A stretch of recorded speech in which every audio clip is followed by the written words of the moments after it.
Hey, it's Junior with Keystone RV. Teach Me RV Learning Series. I wanted to start this video off in front of one of our biggest fans. Thank you for everything you do on these hot days. Hey guys, Junior with Keystone RV.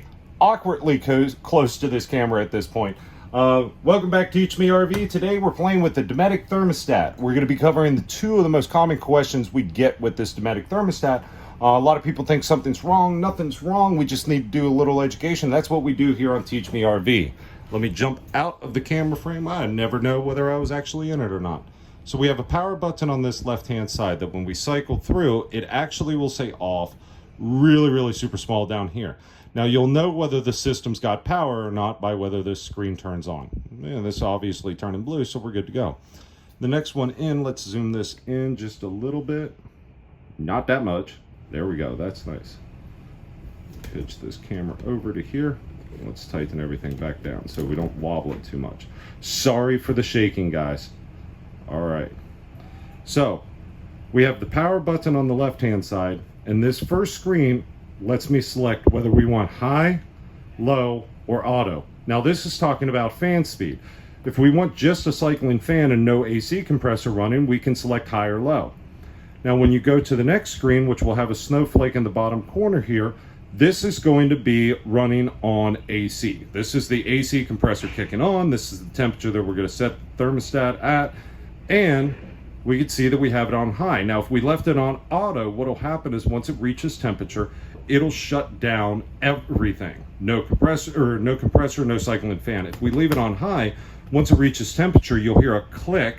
That's the compressor kicking off, but then the cycling fan will continue to run. Now where this first problem comes up, this education issue, and I apologize for bouncing on that, all right, is when we move over to furnace and we still have it set to high or low. Now, if you haven't watched our other video on how to make your AC work better, I'll link that in the description down below. Be sure to like and subscribe to both videos, but we only want to run our AC on high or auto. Well, if you have the fan speed set at high when you're on furnace, the problem is you're telling that fan in the ceiling to run on high. So it is going to do just that. Now, let's jump back here. I don't know if you can hear it on the camera, but it was running. Now we've selected auto and furnace, and 90 degrees, AC shuts off. Beautiful. That's just what we wanted to happen.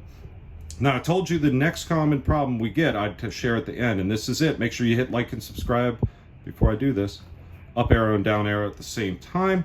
Why is my thermostat read between 13 and 32 degrees? That's Celsius. That's for the people who have not landed on the moon yet. So, up and down arrow at the same time, switches it back and forth. You can imagine this is a hallway here, so it'd be that's why the camera's so close to everything. If I can get it to switch now, there we go. That's why the camera's so close here, and I'm having to literally stand on battery boxes trying to get the angles that I need in this fifth wheel. But we do it for you guys. Make sure you like and subscribe to the video, and we'll catch you next time. Have a blessed day. Goodbye.